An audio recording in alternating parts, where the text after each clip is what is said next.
Let's do it. Yeah. When you talk about traveling the world to elevate consciousness, how do you determine where you're needed? Yeah, that's a great question. This is where I've got a good story about this actually. Last year, Please. I had just come out of my India meditation teacher training, which was a 1 year training with my teacher, Johnny. 1 year. 1 year, yeah. Well, actually longer than a year. This training was 1 year, but I'd been training from 2018, where it was my initial training. If you don't mind, man, I find you very interesting. So I'm going to pop in a lot and get specific on certain things. India training on meditation. Yeah, Vedic meditation specifically. So yes, okay, Vedic meditation, it's very different to mindfulness-based meditation. Vedic meditation is where we utilize a mantra, which is a sound vibration. And instead of saying out loud the mantra, which is what you typically do with mantras, this technique is very different, very subtle, where you think the mantra, you silently repeat it in the back of the mind, and then eventually that mantra begins to dissolve. And all of a sudden, there's just silent stillness. Your mind goes completely empty. No mantra, no thoughts. Like a training wheels of sorts, like give it something to really focus on, and then until it's no longer needed. Absolutely. Training wheels is the best analogy. Yeah. Yeah. You use it until you don't use it. It's like you jump in the Uber to get from point A to point B. You don't stay in the Uber. Get out of the Uber. Jump out. Yeah. Same thing with the mantra. We utilize it until we don't need it anymore. What was that like for a year being in? You were in India. You went there for this this education. Yeah. What are the different layers of education you get on that topic that would constitute being there for a whole year? So for context, I wasn't in India for the whole year, but I was in India for the start of the training for the first month, and then in India at the back end of the training for the final month. And then in between, 10 months in between, we were on Zoom calls every week with our training. Yeah. So now here's the thing, right? To answer your question, we often might think, oh yeah, you can just get certified to teach meditation in a weekend course, right? Sure. How difficult is meditation, right? School.com, SKOOL.com. Yeah, baby. yes, it's amazing. And there are so many good online platforms, right? And you can learn on YouTube, you can learn on these other apps as well. Awesome. So not to negate any of this. However, the true magic of this human experience. So I'm also a human. I'm not just a meditation teacher, right? Now, why am I saying this? All of us humans have got a similar human experience, similar challenges, navigating the fear-based limitations of our thinking mind. Yeah. And we all have these things that we call a nervous system, which holds deeply stored trauma and emotional baggage. So when people think about mastering the mind, that's awesome. You cannot master the mind if you don't master your nervous system. It's impossible, because this is where the trauma is stored. The trauma is not in the mind. The trauma is lodged in the nervous system. So back to your question, what do we do in a whole year in a meditation teacher training? We tend to the nervous systems every day, and all of this trauma that is in there. We don't even know that we've got some of the stuff in there, but it's in there. This is the stuff that we call in the subconscious that's impacting our behavioral patterns. Notice the last time you had a short fuse and you blew up with anger. Boom, there's trauma in the system. Nervous system needs to be clear this stuff. This is not you got to master your mind and master the anger. It's actually clear through compassion, through love, through stillness, through presence. Yeah. Clear this nervous system. It does seem like the mind is the just like the symptom of what the body is holding on to. Boom. Yeah. You know it, brother. 100%. So this is what we learn on that 1 year training. We go deep. The best teacher is going to be the best student. The best student is the one who's been able to sit with themselves long enough to clear their trauma, for it to come to the surface, to clear their emotional baggage, to get to a place of centered groundedness, finding that inner peace and inner power. Yeah, and I know that from like just from the content that I've taken in from yours, like it seems that that's the start point, right? Like that's the base point of then you can begin your creative offering to the world or your business or that kind of thing. It Absolutely. is like, are there other therapeutic modalities involved in the releasing trauma from the nervous system, or is it generally in just the mantra type thing? Nah, it's a great question. So when we are in these trainings, we have this beautiful sequence. It's called a Vedic round, a rounding sequence, round, rounding. So this sequence was created by Maharishi Mahesh Yogi, who was the master teacher who taught the Beatles to meditate when the Beatles went to Rishikesh in India in 1968. Oh, Now, cool. so this is the techniques that I teach. The Vedic meditation teaches, and basically the sequence is you begin with toning. We call it. It's like a little self massage, right? You're sort of here with the heart. You tone your head, your face, your arms. You basically touch every part of your body, and it's not just a random touch. It's full presence. Full presence with your hand, full presence with your arm, full presence with your armpit, full presence with your heart, full presence, So this is a very powerful, we do this for maybe 2 minutes, 2-3 minutes, very short, not long, a few minutes. Then after the toning, we do about a 15 minutes yoga asana sequence. Asana is the movements of yoga, right? So this movement, though, is very specifically designed not to overstimulate you. You're actually doing it ever so gently. So you're not overstretching. Whenever you feel the stretch, you just pull back a little bit. Now, what this is doing is stretching the fascia, but not too much where it feels overly stressed. It feels safe. When it feels safe, here's the magic, which I know you're alluding to here, right? Which is the somatic healing, right? So we utilize the movement to help clear some of the tension in the body and to stretch you a little bit. Then after the 15 minutes of the movement, the next part of the sequence is shavasana for 2 minutes, corpse pose. Then you come out of the corpse pose, the shavasana, for 5 minutes. You do a breathing technique, a sequence of fast breathing, alternate nostril breathing, out, out, out. Yeah. You do that for 2 minutes fast, so that floods yourself with a lot of oxygen, a lot of energy. This is where the stimulation occurs. You're like purifying. Then after the 2 minutes of fast breathing, you do 3 minutes of very slow breathing. Now this, imagine emptying all the way out through your left nostril and then inhaling fully to the max with your left nostril.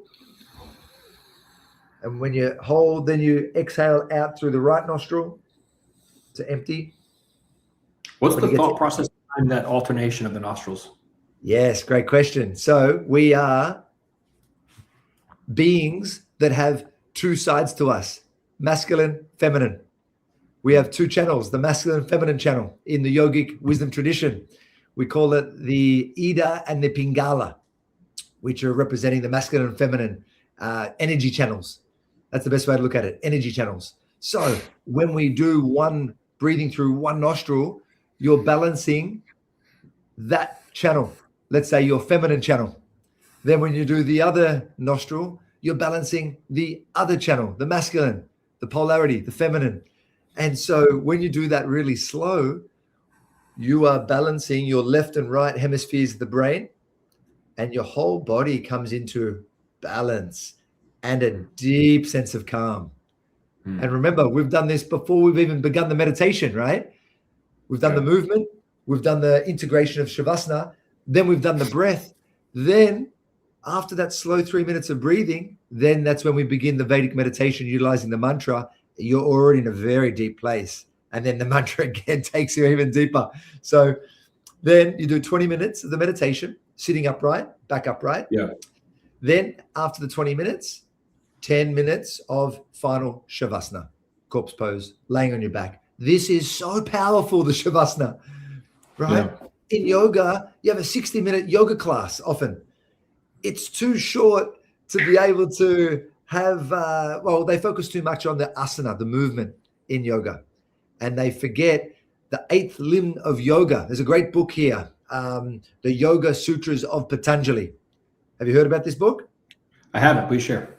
Yeah, this is a game changer. Every yoga teacher training in the world gives this as the recommended book list.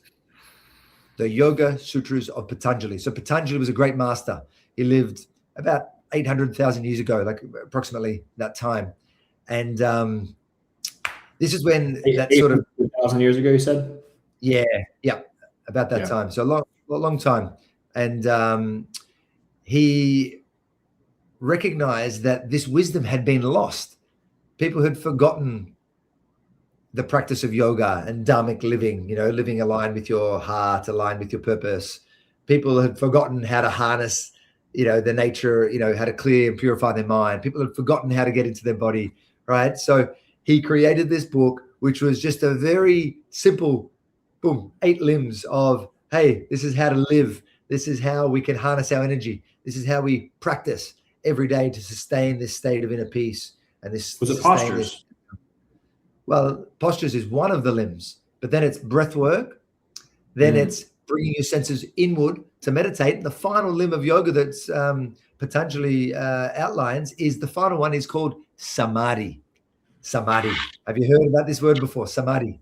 Maybe. So I'll spell it first. Samadhi. Samadhi. Break up the words. Samadhi. D means intellect. Sama means balanced. Balanced intellect. This is our ultimate state of consciousness as humans. Now, they don't teach this in yoga classes. Baffling. They just teach the movement. The movement is the first step. Yeah. Are you moving in? Are you leaning into the idea or highlighting the idea of the intelligence of the body when we reach that state of centeredness? Yeah. That's it. When we're in that state of centeredness, our body has got this natural healing intelligence, this natural intuitive intelligence. What are the words people need to hear to have them consider more of the healing and solution to ailments that plague us, whether it's chronic emotional pain? I would say in that domain primarily for the point of this question. It could be more so in the release of the body instead of the piling on of more knowledge and information.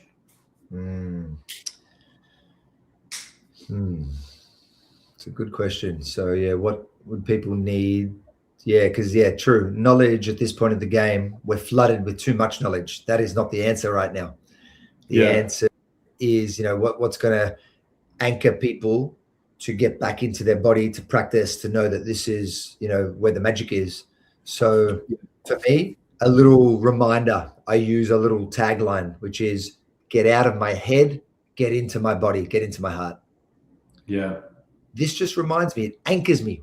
When we get confused in our thinking mind, overthinking, we get a bit lost. We forget, we lose clarity.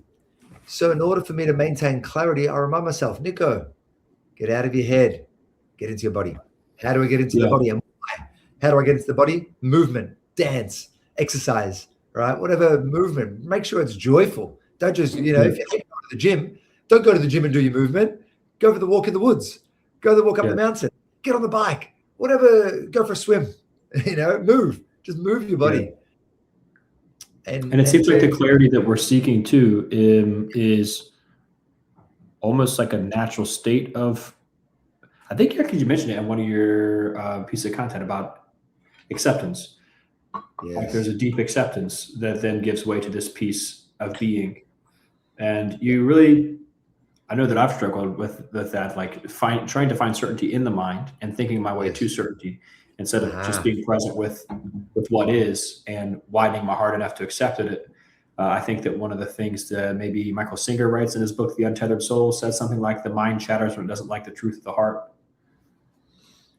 Yeah. Oof. I love that book, Michael Singer. Both books actually. The Untethered Soul. I don't think I've read his next book. Which one? The Surrender Experiment? Yes, I haven't fully finished that one. I've read a bit of it. Great. Yeah, it's wonderful, man.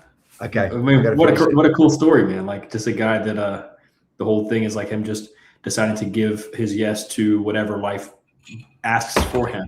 And he ends up like, just doing stuff he doesn't really want to do for a while. And then he ends up building that company, medical manager that sells to WebMD for $3 billion. Wow. And the whole time he's living in Alachua in Florida, like with no shoes on.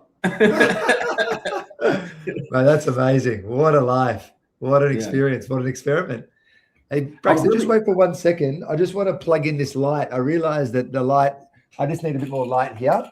I've got a light, but I just realized I didn't have the light properly on. So just bear with me. No worries.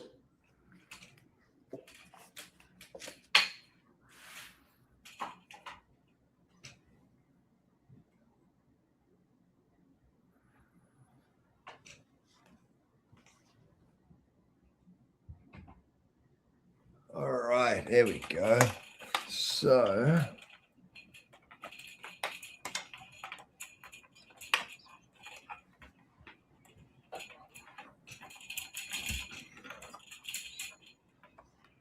yeah, it's a bit better. There we go, man. Nice. So let's talk.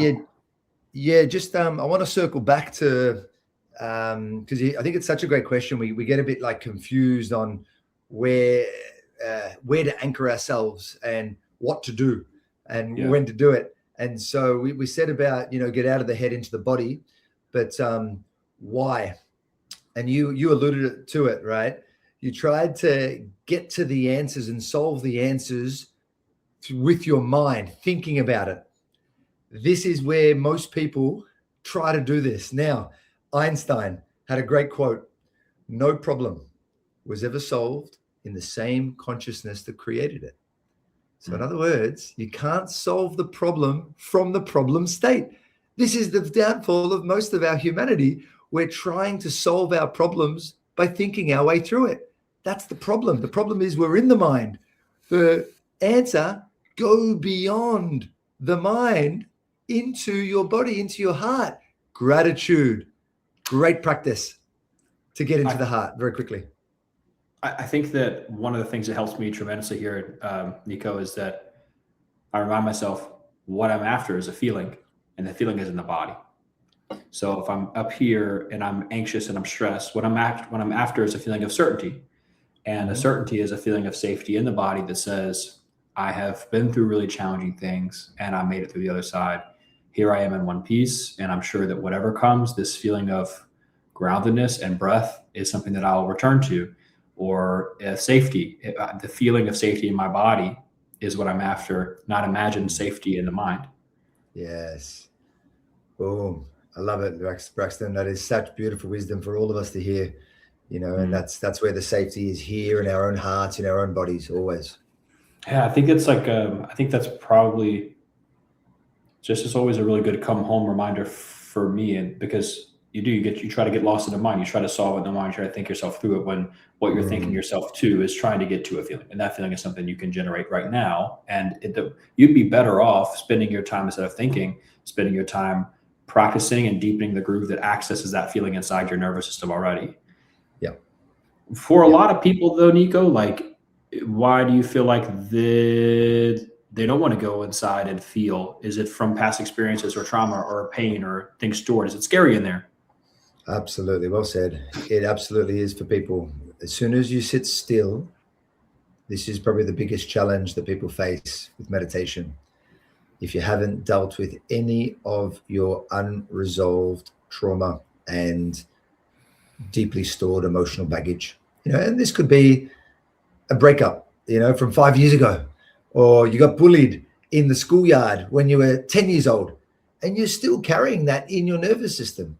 So as soon as you sit to meditate, guess what's the first stuff that comes to the surface? Yeah. All of that. And of course, it's uncomfortable. Sometimes it's very painful. It doesn't feel good. So people are like, why would I meditate? Because it doesn't feel good. Here's the thing where the knowledge comes into play. The Vedic wisdom tradition, right? The yogic tradition shares with us Sat, Chit, Ananda. Sat, the truth. Chit, consciousness. Ananda, bliss. The truth of our consciousness is bliss. Our natural state of being is bliss. So with this knowledge, plus the practice of meditation and the yoga asana, the movement and the breath work, we can sit in meditation, witness all of these deeply stored, unresolved emotional baggage and traumas come to the surface and come out, release out of our system. Then after your meditation, you come out of it and you think, wow, I feel clear in my mind. My body feels calm and at peace.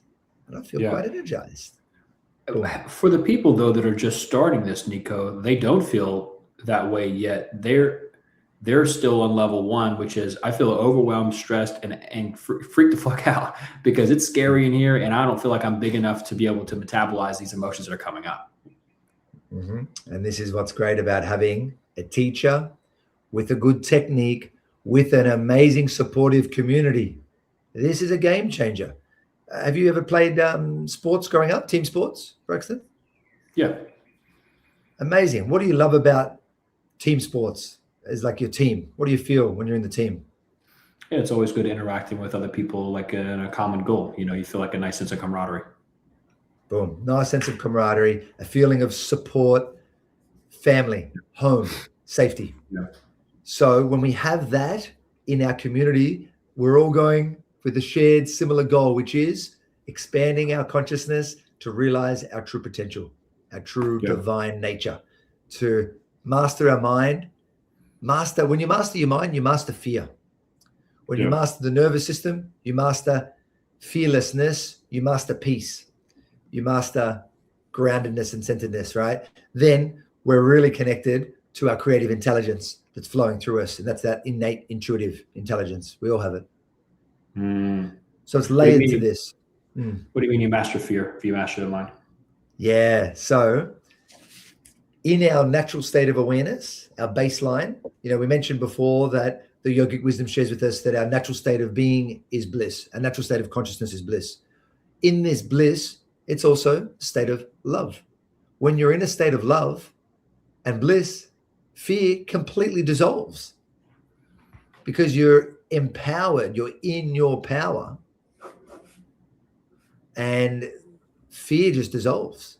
You embody fearlessness because, yes, guess what? We're all going to die. None of us are getting out of here alive. Isn't that a beautiful reminder to just get on with living? Why are we fearing the inevitable? Nothing to fear. All the spiritual masters have said, do not be afraid. Do not be afraid. What are we afraid of? Be in love. When it's my time to go, it's my time. I'm going to live fully in the now, fully with my love, giving my full energy, and there's nothing to fear. Do you think that a lot of the reason that doesn't seem to get taken up a lot by people that hear is because of the mythology we have in our modern society is all about like what you want on the other side of accumulation, achievement, and something external. We don't hear a lot of like people reminding us that you can instead decide to go in, like even there are in the scriptures, the kingdom of heaven is within. You can establish a sense of peace and love and nirvana inside, and then from that place, then you can go. I mean, that's the really cool part about it is that from that place, then you go and start gifting, and then the whole thing becomes much more like a blissful exchange. Absolutely. So you've nailed it here. So the kingdom of heaven is within. Heaven is right here, right now. Not when we die, we go to this place. It's here now. Bliss, heaven, same thing. It's here now. It's inside of us now, always. Yeah, state of consciousness. State of consciousness, right? Christ consciousness, it's a state of consciousness, right? Krishna consciousness, it's a state of consciousness. And so this consciousness, this state is our natural state, and it's always here within us, always. So our goal is to purify the blocks that are limiting that, right? That are blocking us from accessing that. So that's our goal. So a goal for everyone. You asked before, what's going to help people like do the practices? Well, connect with how you want to feel. Personally, I want to feel full power energy, baby. I want to be charging. And guess what? I don't drink coffee anymore, Braxton. This energy that you're feeling is completely natural. I haven't had any sugar to lift me up. I haven't had any coffee, no stimulants. This is our natural state of being. So this is what's cool about having some teachers and some mentors around us who are embodying that experience or that state of consciousness. And it's not to say, hey, I'm better than anyone else. There's no superiority here. This is, hey, we're all one. I see you, brother. I see that you and I are similar, and you're a different aspect of me, different versions of me. And so this is where compassion comes into play, and being like, hey, if I've gotten to a certain state, I feel obliged now to share this with as many people as possible to help them help themselves. I can't help anyone. They can only help themselves. You've got to just meet me halfway, right? There's a lot of wisdom out there. We've got to just know where the right place to look is. First place to look is in your heart. This is going to be that intuitive wisdom that's going to guide you, like how it guided you to me, right? There was an energy that we felt, a resonance of truth, a resonance of inspiration, a resonance. There was something there. What did you feel when you came to my page on Instagram? This guy's interesting. I want to talk to him. Yes. And what was it interesting? What felt interesting? What was there something that felt, if you can remember? I know it would have been a while ago, but that first time. I just think there's a lot of truth in the wisdom of when we talk about moving from that place of stillness inside. That seems to be the thing that called out to me the most. Yeah, beautiful, beautiful. And then, so this loops back perfectly to that point you made just before, which was we, in our societies, our education system, it's been leading us to focusing on external achievements. Yeah. There's nothing wrong with external achievements. However, let's get very, very clear.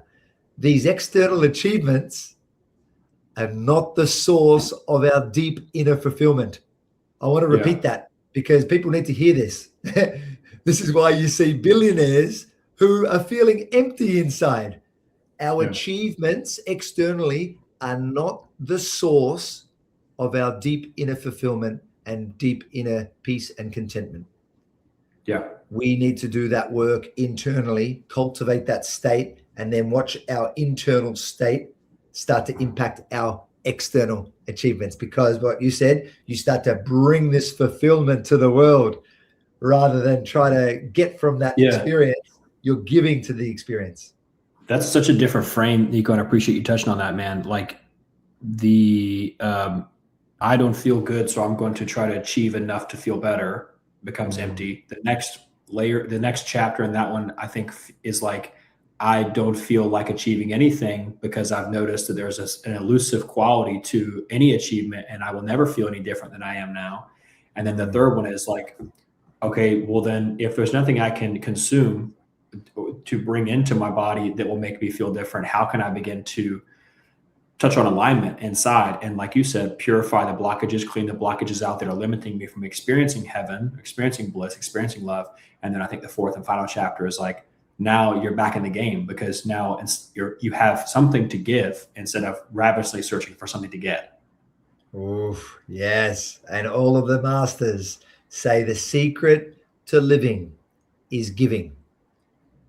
And, so the secret to living is giving.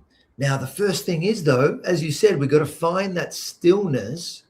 We've got to clear the blocks that are keeping us away from that stillness. Because then when we find the stillness, when you clear the blocks and then you find that stillness, guess what's in the stillness? This is where your unique gifts start to emerge. Clarity comes. So you asked me before, right? Your first question was, how do you know where to go in the world? So we didn't get a chance to answer it. So the answer is, last year, I'm sitting in meditation. I had been very clear with the universe. I could feel when I was in Australia, my home country, I could feel that Australia, the energy of Australia wasn't meant for me to be there. Right? I could feel it. Something just didn't feel aligned. You said the word aligned before. I love the word aligned.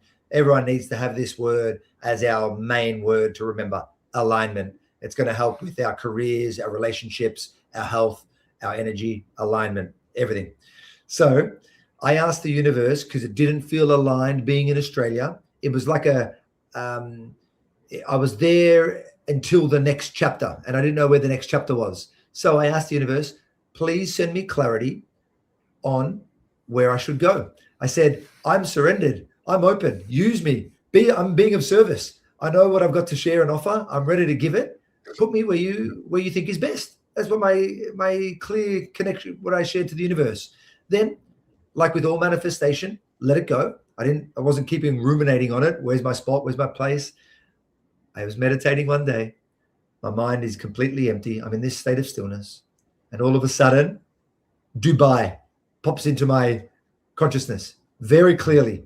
Dubai. Now, I laughed because a few years ago, if you would have said, Nico, you'll be living in Dubai, I would have laughed in your face, Braxton. I would have said, absolutely not. Why would I want to live in the desert in this perceived place of superficiality where they're just focused on money and just, it seems a bit soulless, and I don't want to hang shit on Dubai, but that's a lot of the perception that I had and a lot of other people have, Now, remember, what was my question to the universe? Please send me, where I'm needed. I'm being of service. I'm ready to give. Put me where you think is best. Boom. Universe said Dubai. So I said, okay, universe, let's do it. I went to Dubai. Within the first day or two that I was there, extraordinary support of energy from the universe. So much flow. I'm like, this is exactly where I'm meant to be right now. This trained me in this moment because, we've got layers of building up trust. Yeah. There's layers to this trust, deepening trust, deepening. This was when I fully surrendered to the universe because I could feel the energy. The universe has got my back. I just need to get into the stillness. The universe, the divine intelligence, the creative intelligence will inform me, will share with me this insight of what to do next. I don't need to think about what to do next. Just be still. Yeah. The answer will come. I think for a lot of the people that are listening, they feel like it might be a hard thing to resonate with, being led by the direction of the universe, because that to me feels like that connectivity you talked about to the flow of life, to truth, to a pure consciousness that then allows you to feel being led by the flow of life instead of kind of directing it yourself, is a byproduct of that stillness that you're teaching through the Vedic meditation, which is on the other side of facing the internal state, which is something so many people struggle with. It's funny that you haven't read the Surrender Experiment, man. You don't need to. You're living it, bro. This is like you're doing the path. Hey, something I wanted to talk with you about to make sure that I got the chance to dance around a little bit was Qigong. Yes. And actually, let me get you to real quickly answer one thing and then move to Qigong. Have you always been deeply feeling intuitive, feeling connected to a sense of purpose in life, or on that journey, kind of the alchemy, or was it more of a superficial experience for a bit and then it kind of transitioned at some point? Correct. Yeah. So it was a superficial experience for a lot of my life, where I wasn't really connected to my emotions or that fine level of feeling. However, in saying that, because I didn't have the awareness at the time, and when I say this is for the first 26 years of my life, 26 years, I didn't have the awareness of my my thoughts and my fine level of feeling, that deep emotion. I couldn't really feel deeply. Which for the first 4 years, no one's going to blame you for, Nico. Yes. The first 4, you got to even playing field. Absolutely. Yes. And this is what's cool about working with certain people, because I worked with an energy healer. And I remember doing the work, we'd have a session maybe once a month. And I had a session with her for about 4 years, once a month for 4 years. Cool. Right. And I could feel there was so much medicine in these sessions. And she said one day, Nico, you just got to feel into it. And I said, Natalie was her name. I said, Natalie, I don't know how to feel into it. I got a bit frustrated. I'm like, how do I feel? I don't know how to feel into it. And I was frustrated. She said, Nico, patience. Be patient. It's coming. keep doing. You're doing the right things. You're moving your body. You're meditating. You're being in nature. You're eating cleanly, right? You're doing the right things. Just be patient. So I was, and sure enough, maybe a year after that experience of me getting frustrated, of my inability to feel deeply, all of a sudden it just dropped in. I was still too caught up in my mind when I was still working with her. And then that year later, I realized, oh, my mind is now being pacified and tamed, and I dropped into myself. And when I dropped into myself, then I could feel more. So to answer your question, sorry, go on. We're going to say something. I was going to ask you if you're open to share about it. In my experience, psychedelics have been helpful in facilitating that process because of the structure, the belief structure of the brain that's hardened for the first 20 years of the life. And has psychedelics been something that's been helpful for you in becoming more of a feeling person? Absolutely. So I want to preface this by saying psychedelics, magic mushrooms, ayahuasca, peyote, these are the three that I've done in San Pedro, Wachuma, have been great medicines. They're not drugs. They are great medicines, plant medicines, when used with intention, with the right guidance and facilitation and support, can be very powerful to help break through blocks that we have in our mind and our bodies. Now, I say that I had 7 years of daily meditation practice prior to having my first ayahuasca experience in 2019. Really? And what that did, the meditation prior to the plant medicine, was the meditation helped bring to the surface and clear a lot of the baseline level of unworthiness and trauma that I had within myself. So I'd already cleared a lot of it prior to coming to the plants. Then the plants just gave a bit extra clarity and reminded me, they got me to see the colors of life and to see the inner workings of energy and that spiritual realms, the unseen realms. It gave me more access to that. And so I recommend it for people to break through. And then we don't need the plants anymore once you have enough practices established. So I don't use plants anymore. It's it's not a part. Well, I'll never say never, but it's like it's not a part of my. I've got practices that can cultivate this state now without needing to ingest anything. Yeah, it's a teacher, right? Not a crutch. And a great teacher. I think that for anyone who has not used the medicine of psychedelics, and I do totally want to echo what you said, with intention and also with guidance. Those are two things that will make that a much better experience, and safety. Obviously, test whatever kind of thing, what kind of substance you're taking. The other thing on top of that, or in addition to that, is meditation and a lot of the somatic stuff we're talking about, like the felt states in the body, working with the state of the body, tending to it closely, being present with it. I think really does train you well to be ready for an experience like that takes you past the familiar physical experience and into kind of thrusts you into more of a deeply emotional, non-linear, energetic feeling. And so, if someone's thinking about doing that and haven't yet, maybe some meditation for a bit, even if it's just a month of sitting with yourself quietly for 5 minutes, 10 minutes a day, can help you cultivate like a nice place to do that. And so just on that, I'm just lighting some Palo Santo right now. And this is a great, for anyone who's not familiar with Palo Santo or sage, or why in India they're burning so much incense, right? It helps clear any of the negative spirits, the energies that are around in the atmosphere. So before doing any plant medicine, and all the time, when you come from outside in the world and you get home, do a little, they call it a smudging. Beautiful to clear your energy, right? This is where we really start to harness to clear energetically, emotionally, mentally, physically, spiritually. We're clearing on all levels. And this is what meditation will also do. It's going to help clear on all levels. And I love your suggestion, Braxton. Absolutely. Before doing any plant medicine, it's highly recommended to establish a daily meditation practice to be able to sit with yourself first. And then you're going to be able to receive the medicine of the plants much better and the teachings much better. And you're able to integrate the experience much 100%. better.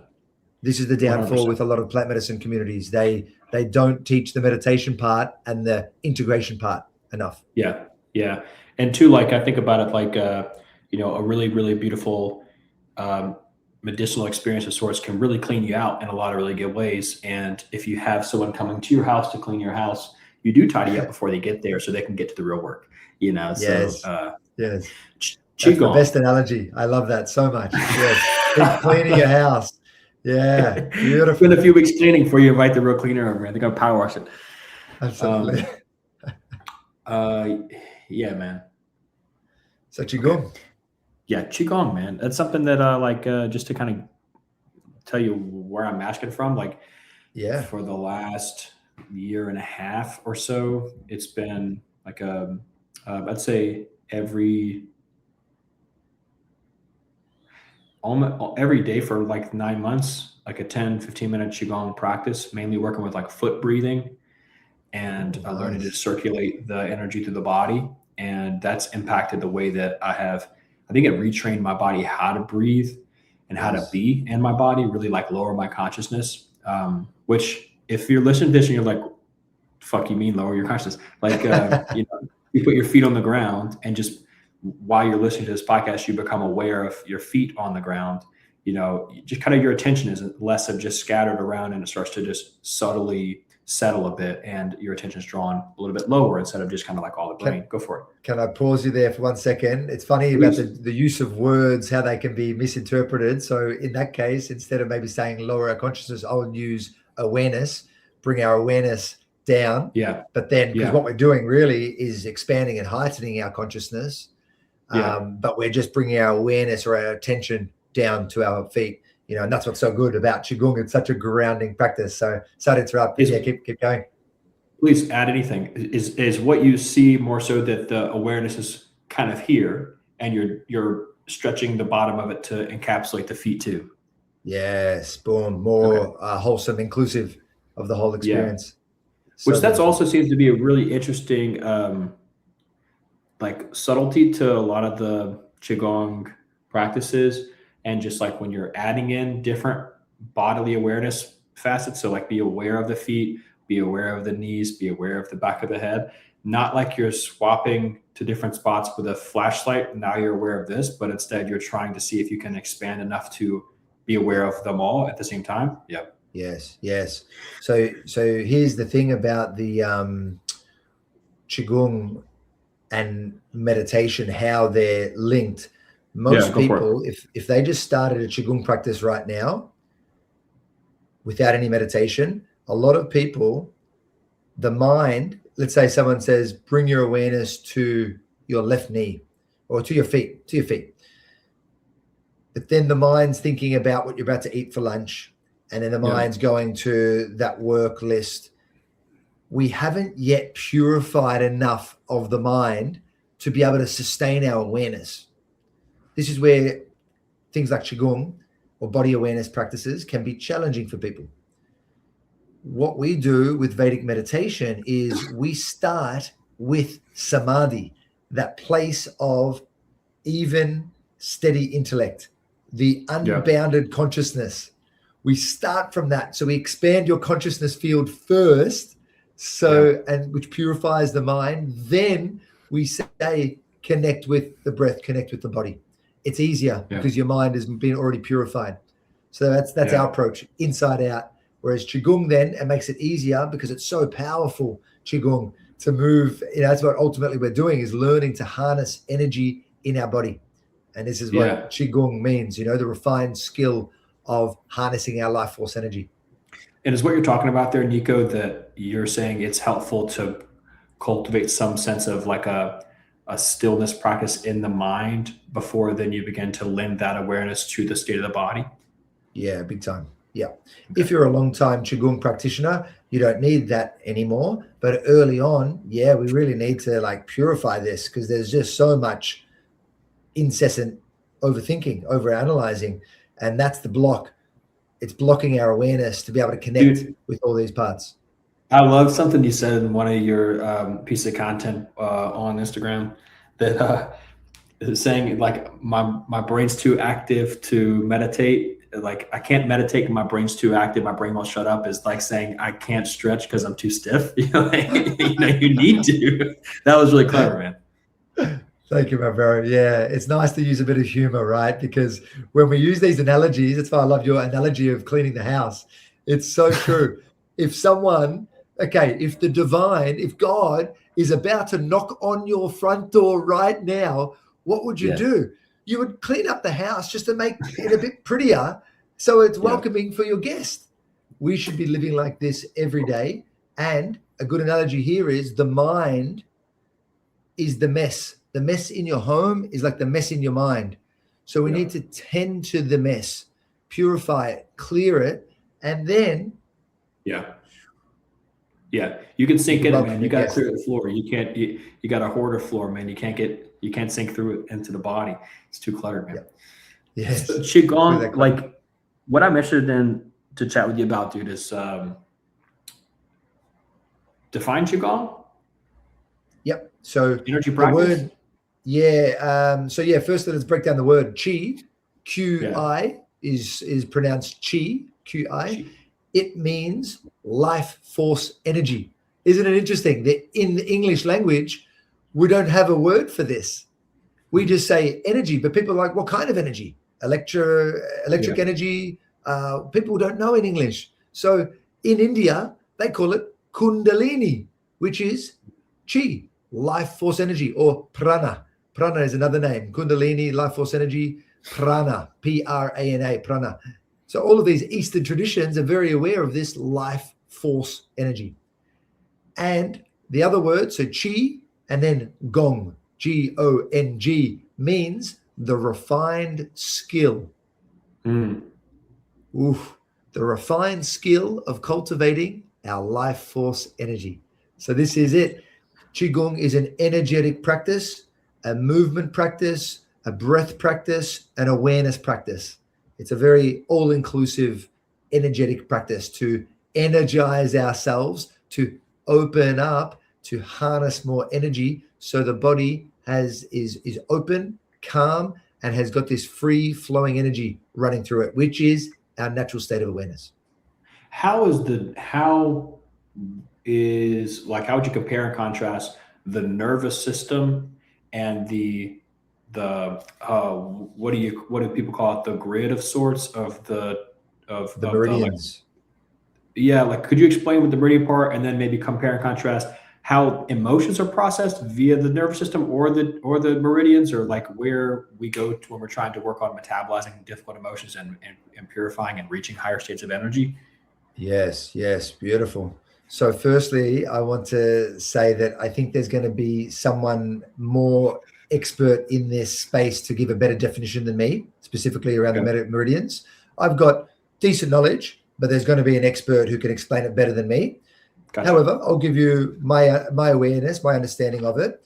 The meridians, think of it as a highway of information, a channel of information. And this highway, this channel, stores emotion. So if we don't have a mechanism in how to release this emotion, and a way to look at it is emotional baggage. It's weighing us down. Emotions should be felt and processed, and they move through you. Emotions should not be held on to. Our human experience, everyone's holding on to their emotions for way too long. This is why we have mental health problems. Look at the animals. Most of them do not have any mental health challenges, because what do the animals do after they've had a traumatic experience of being chased in the wild? What do the animals do? They shake their body. They shake it out. It's gone. Something to say about that, I think is really helpful, Nico, is that the emotions get stored in our body based on the story we tell ourselves about the emotion. And one of the most recent examples I can tell in my own personal life is becoming comfortable with anger, specifically in short, no, don't do that. I don't want that. Not for me. Like those those moments where having a very much a people-pleasing setup in my nervous system, those felt like things that I wasn't supposed to do. It wasn't supposed to be mean to people. And when I used to do those things, I would then ruminate on it. I would have shame about the way that I behaved, that I'm not supposed to be that way. And then that would give me this heaviness emotionally that then I would reinforce the next time it comes up. And now, without the narrative around it, that moment comes up, you say, no, don't do that. And then that moment passes with the clock on the wall, it just goes with it. And then you're still fully here, not in the past. Boom. Everyone needs to hear that 1 minute and repeat that, because that is the ultimate awareness of recognizing that we are our own worst enemy. And we ruminate on these things. I was plagued. Okay, so this is why I stopped drinking alcohol, by the way. I've been 8 years, no booze. 8 Go years. you, man. Thank you, bro. And no boobs? Great. You said no boobs or no booze? no booze. I'm a lover of the feminine, absolutely. And, yeah. But in this case, no booze, BOOZE, no booze. 8 years. And I realized that the silliest shit I'd ever done in my life was always under the influence of alcohol. So I realized, with that expanded awareness now of daily meditation for a few years, I realized, you know what? Alcohol is not my best friend. Alcohol doesn't have my best interest at heart. And I'm done with it. I know I didn't need it to have fun, because I'm a fun guy. And naturally, we're all naturally blissful and joyful when we get to our baseline. So I knew I didn't need it to have fun. And so when I took the alcohol out of the game, I realized, though, there was a few moments, things that I had done whilst on alcohol that I was deeply ashamed by, that I had deep regret, and I had shame and guilt around it. Now, I remember there was one thing that I did, and it plagued me for about 3 years. I had this, it was still there because I hadn't fully processed it, accepted it. I hadn't fully been compassionate to myself and the situation. I hadn't forgiven myself yet. I was still holding it on myself. Now, the person that I had wronged had probably already forgiven me and moved on. Yeah. But I hadn't. Yeah. I hadn't done it for myself. So here's the thing. I want to just finish this loop here. One of the greatest superpowers that we have as humans is our ability to be compassionate to ourselves. Compassion is the gateway to forgiveness. Forgiveness is the gateway to liberating ourselves from all of the past, deeply stored emotional baggage of the guilt, of the shame, of the regret. Yeah, it's so important, man, to give yourself grace and to turn to yourself with the same loving comfort you would give a friend and say, hey, yeah, not your best look. And it's really, really good that we're able to see that. That's the progress, that you're able to look back and say, yeah, not my best look. Cool. Let's step into that. Let's move from that and let's learn. If not, it's bound to be repeated. So we're a better man because of it. I totally know what you mean, man. Yes. And just that last bit, you're a better man because of it. So I want everyone to hear this. Yeah. You are not a bad person. Anything that you've done in the past, you are not your past.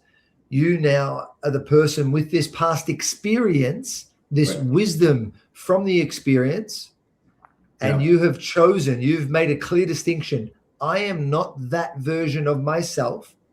I take responsibility that I did do that, and I take full responsibility and ownership, and I choose to be compassionate and let that go. I know who I am now. This is who the person I am now and who I choose to be moving forward. Boom. Yeah. You've now won the game of that past. It's cleared. It's done.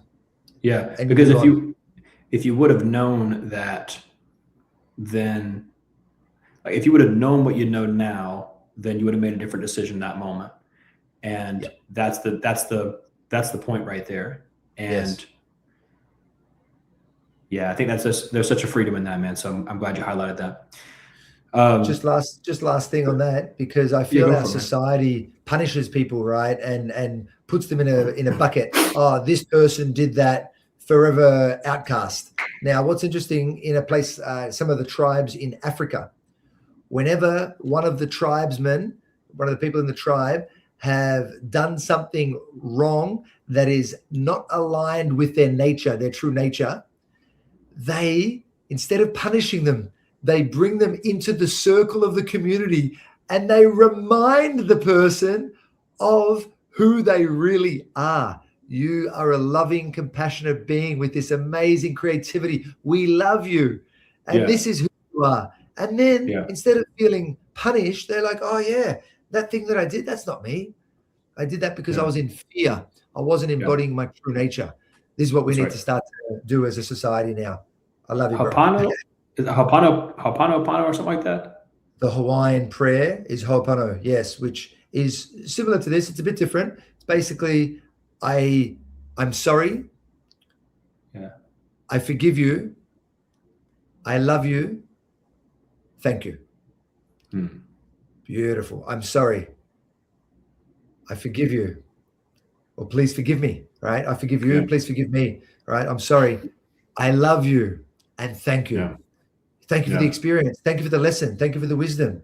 You know, that I love you too hits different, man, because like, you know, the worst feeling is to feel the disgust from someone when they close their heart towards you because of a mistake you've made, and to feel someone say, my heart is open to you. I feel safe with you. And part of it, it's really cool that you can bring that to your relationships based on how you own it. Do you own the mistake you made in a way? Because like, you know, you can kind of tip into some Carl Jung's stuff here where you're like, you know, better is the man who knows his darkest impulses and embraces those and then consciously chooses not to act upon them than the one who has no idea what he's capable of.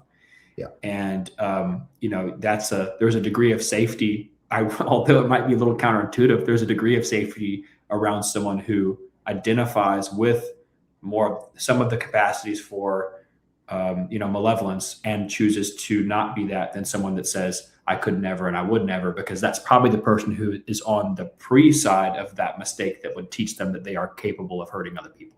Yes. So here we go. So that's why as we progress on our journey and we accumulate experiences, some desirable experiences, some undesirable ones, this is where, right? And it's like, it happens. It's all good. This is what we call karma. Karma is, we're all on this journey.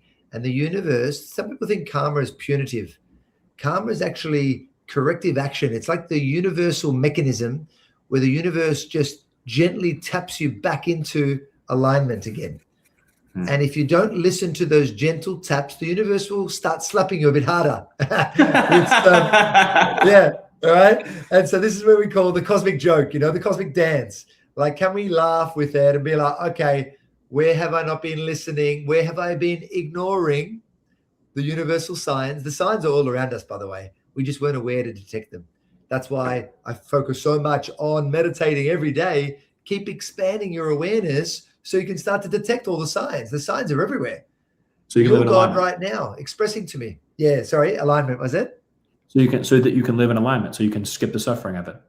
Yeah, correct. Yeah, correct. 100%. And the suffering is a part of the journey. Until then, you no longer suffer, and you're in this state of heaven and bliss, moment to moment. It doesn't go away. It's just a steady continuum.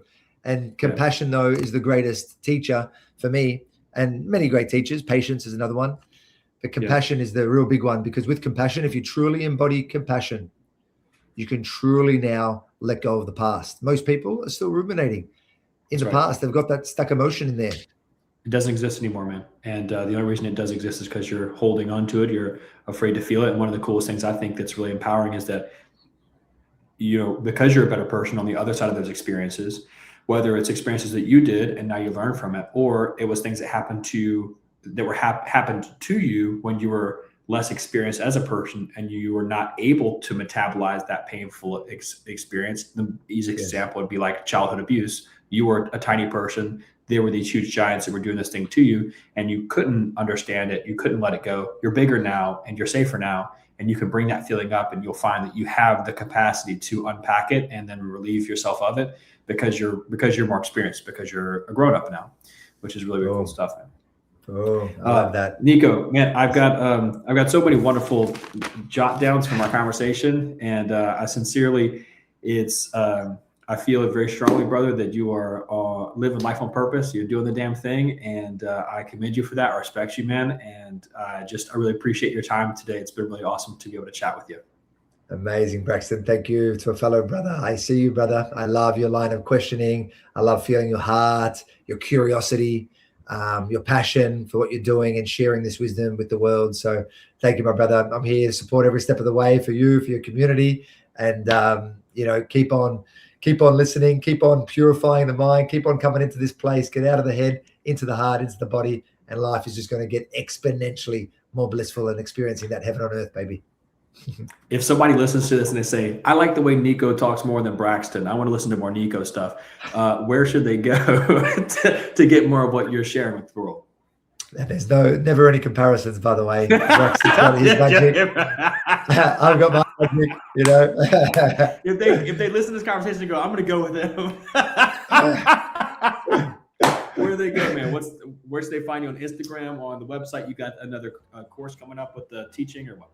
Yeah, so the Instagram handle is Nico Dimatina, NicoDimatina, Nico Dimatina. That's the best place to find my content as well as my courses. I host 2 Vedic meditation courses per month, so one every 2 weeks. And the course is a 4-session course where you'll learn the mantra, which has been handed down to us by these wise masters. Over thousands of years, this tradition has existed. So it's a long, ancient wisdom tradition. And so it's great to learn from a teacher, right, with the right technique on exactly how to practice, plus having the support of the community all around you. We've got an accountability thread on WhatsApp that keeps you accountable to daily meditation practice. We help you build a habit of meditation for 60 days and beyond. And so, we'd love to have you part of it and keep on establishing yourself in your true power and that inner peace. Beautiful. Thank you, Nico. And last thing, Braxton, if anyone is interested about going to India, I've got my upcoming India retreat in Rishikesh, September 24 to October the 2nd. I run 2 meditation retreats a year in India. This place is magical. Northern India in the Himalayas, the mountains, so peaceful. And you'll Karmic Accelerator. 1 week. The Karmic Accelerator, yes. Yes, my bro. It's powerful. Yeah. Awesome. Awesome. Thank you for having me, brother. Take care. Man.